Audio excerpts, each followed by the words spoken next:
Hello and welcome for issue 55 of our Star Trek Starship collection. We have the Vulcan survey vessel, which was part of the Corbin Creek, I do believe, episode. There was two versions, and we've got this version, and I'll explain that. We'll have a little look at that in just a moment.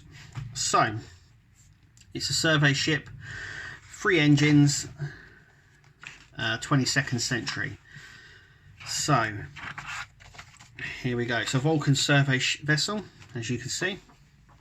Basically, it appears at the very end of the episode of Corbin Creek, which is basically an episode where T'Pau is going through her ancestors, and that they made first contact with humans before first contact. So here you can see the ship that crashed, and these are the ships that obviously help. They do appear in other episodes as well in universe information. So we have the Klingon fleet listings. So this tells you about the different classes, as you can see here. Some of them we've covered before. Some of them Eagles have done, and others we haven't. We haven't got this one yet, or the one from First Contact, which I do believe we're getting. This is Ventures in History. So this goes, though we're looking at Corbin Creek, we do go through other times when Star Trek has delved into history in the past, and all the series have done it except Discovery. I'm hoping Discovery does it. It's the only series that hasn't so far, so maybe we will get a little bit of this sort of thing. As you can see, they've dived in and out of TOS, Next Gen, Enterprise, Voyager, DS9. So yeah, and that's it. So obviously Corbin Creek is where we first see it, but it does appear in another couple of episodes. Anyway, coming in issue 156 is the Nebula prototype. I can't wait for this one. This one looks really quite interesting. So this is the ship, as you can see.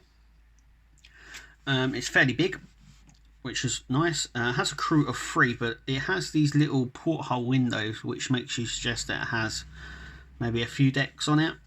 It fits in the base really well. It's a very snug fit.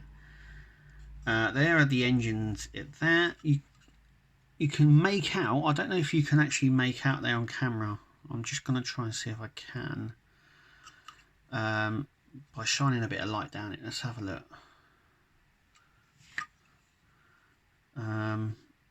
There we go.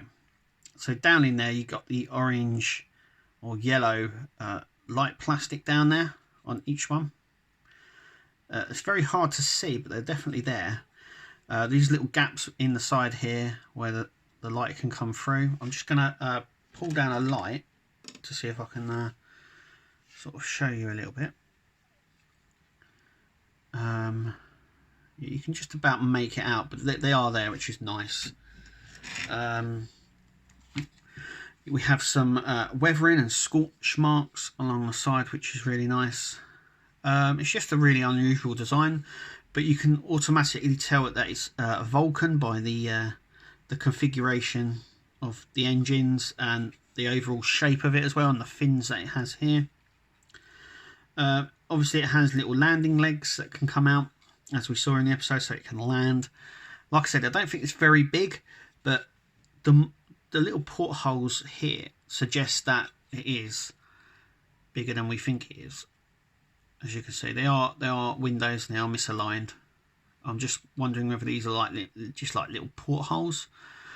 But yes, the same sort of bronzy rust colour that we have that signifies it's a Vulcan ship. Like I said, it's got these scorch marks all over it, which are nice from entering atmospheres and stuff like that. Overall, it's okay. I wouldn't say it's their best one that they've done, but it's definitely an interesting one. And with the collection continuing, I think they're just going down now on the numbers of ships that they can do. It's a nice addition. Anyway, thank you for watching, and we'll see you at the next one.